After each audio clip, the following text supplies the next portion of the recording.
என்னையா காசு காசு காசு பணம் படப்புவாங்கயா நீங்களும் உங்க காசு என்னையா கோடி கோடியா சேர்த்து வச்சு எங்கேயா கொண்டு போக போறீங்க? நீ தங்க கட்டி சிங்க குட்டி ஓ பேர சொல்லும் பட்டி தொட்டி. இந்த பாட்டை விட அழகா கேப்டன் விஜயகாந்த் அவர்களை பற்றி யாரால எக்ஸ்பிளைன் பண்ண முடியாது.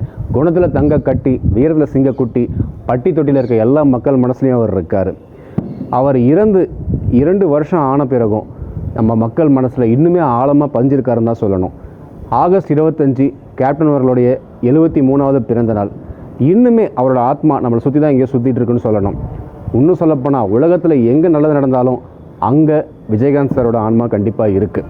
ஏற்கனவே நம்ம யூடியூப் சேனலில் இன்ஸ்பிரேஷனல் பர்சனாலிட்டிஸ்ன்னு சொல்லிட்டு ஒரு எபிசோடில் கேப்டன் விஜயகாந்த் அவர்களை பற்றி பேசியிருந்தோம். அப்போது கேப்டனுங்கிற வார்த்தையில் இருக்க எழுத்துக்கள் C for compassion, A for aggression, P for people's man, T for true leader, A for அன்னதானம், I for intelligent, N for நண்பன். சினிமாவில் சரத்குமாருக்கு உற்ற நண்பர் யார்? மறைந்து விட்டார்.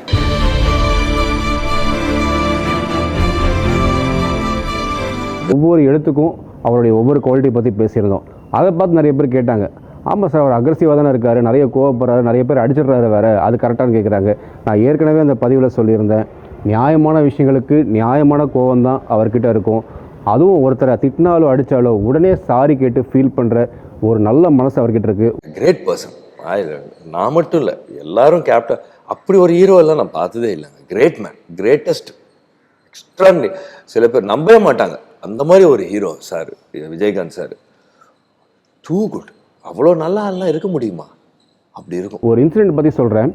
ஒரு காலகட்டத்தில் பெப்சி ஸ்ட்ரைக், நம்ம தமிழ் சினிமாவில் டெக்னீஷியன்ஸ் யாருமே இல்லை.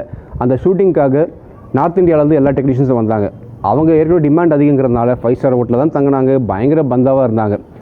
அவங்கள பார்க்குறதுக்கு அந்த படத்தோட ஹீரோயின் விஜயகாந்த் சாரும் குஷ்புவும் போகிறாங்க அந்த ரூமுக்கு. அப்போது அவங்க ஆட்டிடியூடே சரியில்லை, இவங்களை மதிக்கவே இல்லை. விஜயகாந்தை பார்த்துட்டு அவங்க ஹிந்தியில் இவன்லாம் ஒரு நடிகனான்ட்டு கிண்டல் பண்ணாங்க. குஷ்புக்கு ஹிந்தி தெரிஞ்சதுனால அதை கேட்டு கோவப்பட்டு சண்டை போட்டாங்க. அப்போது குஷ்புவை தடுத்து நிறுத்தி, நீ சும்மா இரு, நம்மளை நம்பி இந்த ஷூட்டிங்கை நம்பி தான் 500,000 குடும்பம் இருக்குது அப்படின்னு சொல்லிவிட்டு அந்த டெக்னீஷியன்ஸ் கிட்ட சாரி சார் மன்னிச்சிடுங்க, ஷூட்டிங்கை நல்லபடியாக வந்து செஞ்சு கொடுங்கன்னு ரெக்வஸ்ட் பண்ணி கேட்டார். அவர் நினச்சிருந்தா இவரை திட்டினதுக்கோ இவரை பற்றி கேலி பண்ணதுக்கோ அக்ரெசிவாக இருந்திருக்கலாம். இல்லைங்க, அங்கே தான் அந்த C ஃபார் கம்பேஷன் நான் சொன்னேன். தன்னை சுற்றி இருக்கவங்களோட கஷ்டத்தை உணர்ந்து அவங்களுக்கு என்ன உதவி பண்ணணுமோ அதை செஞ்சார். அவர் அக்ரெசிவாக இருக்கிறது கூட, கோவப்படுறது கூட, தன்னை சுற்றி இருக்க மக்கள், தன்னை நம்பி இருக்கிற மக்களுக்கு ஏதாவது ஒரு கஷ்டம்னா தான் கண்டிப்பாக கோவப்படுவார். அதே மாதிரி இப்போ சமீபத்தில் நடந்த விஜயோடைய மதுரை மாநாட்டில் ஒரு பாயிண்டில் மதுரையே குலுங்குற அளவுக்கு அந்த கூட்டத்தில் சத்தம் வந்தது.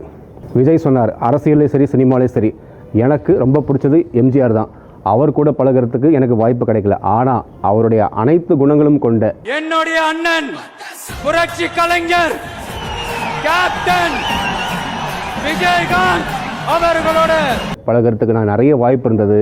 இந்த மதுரை மண்ணில் நான் கால் எடுத்து வச்ச உடனே எம்ஜிஆரை பற்றி விஜயகாந்தை பற்றி தான் நான் நினச்சேன் அப்படின்னு சொல்லும் போது அந்த கூட்டமே ஆர்ப்பரிச்சது.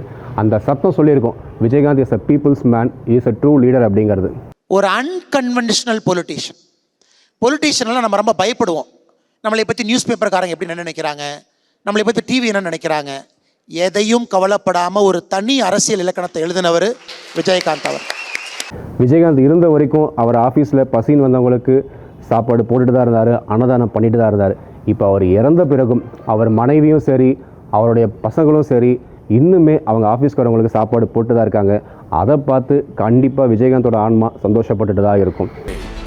இந்த விஜயகாந்த் வாழ்ந்தான், இருந்தான், வாழ்ந்து கொண்டே இருப்பான் என்றும் அழியா நம் கேப்டன் விஜயகாந்த் அவர்களுக்கு மீண்டும் பிறந்தநாள் வாழ்த்துக்கள்.